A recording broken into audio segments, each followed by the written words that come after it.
प्यारे बच्चों अस्सलाम वालेकुम। Government middle school Karalagund, class 6 जियोग्राफिया और टॉपिक है major domains of the earth. Major domains of the earth यानी आपको पता है कि ह्यूमन लाइफ जो है ये ज़मीन पे है और यहाँ अलग अलग हिस्से हैं ज़मीन के। पानी है, हवा है और ये यहाँ है। तो हम इस ज़मीन के डोमिनेंस को पढ़ेंगे और समझेंगे ये कौन कौन से हैं। As you know, the Earth is only planet which has life on it। और आप जानते हैं ज़मीन एक ऐसी ही एक सियारा है, एक प्लेनेट है जिस पे ज़िंदगी है। The surface of the Earth is a complex zone। ये कम्प्लेक्स है यानी इसमें सब कुछ है। In which three main components of the environment met। यानी तीन कंपोनेंट्स जो है एनवायरमेंट के इस माहौलियात के ये मिलते हैं आपस में। ओवरलैप एंड इंटरेक्ट यानी इसको कवर किए हुए हैं या आपस में जुड़े हुए हैं। The solid portion of the earth is on which we live is called the lithosphere. वो सॉलिड पोर्शन यानी वो जिस पे हम रहते हैं ये ज़मीन, इसको हम कहते हैं लिथोस्फीयर यानी ज़मीनी हिस्से को हम लिथोस्फीयर कहते हैं। The gaseous layers that surrounded the earth is the atmosphere। और जो हमारे ऊपर ये हवा है यानी फिजा है उसको हम एटमॉस्फेयर कहते हैं। Where oxygen, nitrogen, carbon dioxide and other gases are found। इसमें गैसेस पाए जाते हैं यानी इस हवा में ऑक्सीजन है, नाइट्रोजन है, कार्बन डाइऑक्साइड गैसेस है। तो फिर तीसरा है वाटर यानी जो पानी का हिस्सा है। Water covers a very big area of the earth's surface. और पानी ने ज़मीन का बहुत बड़ा हिस्सा जो अपने कब्जे में किया है यानी इसके अंदर है यानी पानी का ज़्यादा हिस्सा है ज़मीन में। And this area is called the hydrosphere. और इस एरिया को हम क्या कहते हैं? Hydrosphere. It compresses water in all its forms. इसमें पानी है दैट इज आइस यानी बर्फ़ की शक्ल में है, वाटर यानी पानी की शक्ल में है, इसको हम कहते हैं वो लिक्विड की शक्ल में है। एंड वाटर वेपर और गैस की शक्ल में यानी वाटर वेपर जो ये बुखारात उठते हैं, जो ये ऊपर क्लाउड्स वगैरह बनते हैं। तो बच्चों अब आपको पता चल गया कि इसमें जो मीन जो है वो तीन है यानी तीन डोमिनेंस हैं। एक है लिथोस्फीयर, दूसरा है एटमॉस्फेयर और तीसरा है हाइड्रोस्फीयर।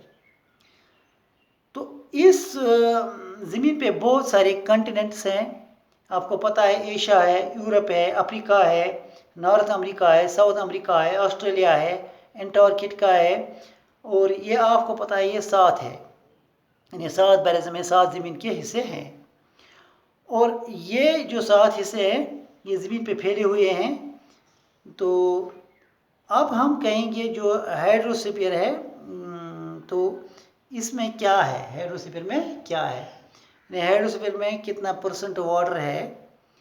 तो इसमें फ्रेश वाटर जो है वो 2.5% है। बाकी जो समंदरों में पानी है वो 97.50% है। अर्थ को ब्लू प्लेनेट भी कहा जाता है। The earth is also called the blue planet. More than 71% of the earth is covered with water. क्योंकि 71% जो है वो पानी ही ज़मीन पे है और 29% इज़ विथ लैंड और 29% सिर्फ लैंड है। मैं आपको दिखाऊंगा। अगर यहाँ हम ये लेंगे, सपोज ये ज़मीन लेंगे, यहाँ पे ज़मीन की एक शक्ल बनाएंगे थोड़ी सी इस तरह, तो इसमें 71% जो है वो पानी है और 29% जो है वो लैंड है। सपोज ये लैंड है इतनी सी और देखो कितना पानी है, पानी 71% है। तो अब आपको पता चल गया कि पानी जो है वो ज़्यादा है। इस हाइड्रोस्फीयर में क्या क्या क्या है यह आपको मैं बताऊंगा। Hydrosphere consist of water in all its forms, यानी तमाम 3 फॉर्म में ये वाटर मौजूद है। As running water in oceans and rivers and in lakes, ice in glaciers, underground water and the water vapour in atmosphere, जो मैंने पहले आपको बताया। ऑल कंप्रेसेस द हाइड्रोस्फीयर, ये सब हाइड्रोस्फीयर में है। More than 97% of Earth's water is found in the oceans and is too salty for human use. जो 97% वाटर जो है वो साल्टी है, वो हम पीने के लायक नहीं है, यूज़ नहीं करते हैं, यानी पीने के लायक नहीं है। A large portion of the rest of the water is in the form of ice sheets and glaciers or under the ground, and a very small percentage is available as fresh water for human beings. यानी जो human beings के लिए है, ये human use के लिए है, वो फ्रेश वाटर बिल्कुल कम है। Despite being a blue planet we face shortage of water. इस तरह हम ब्लू प्लेनेट होते हुए भी पानी की शॉर्टेज महसूस कर सकते हैं, यानी पानी ज़्यादा है लेकिन पानी की शॉर्टेज हम महसूस कर सकते हैं। और इंशाल्लाह इतना ही, कल दूसरा हिस्सा पढ़ेंगे, बाकी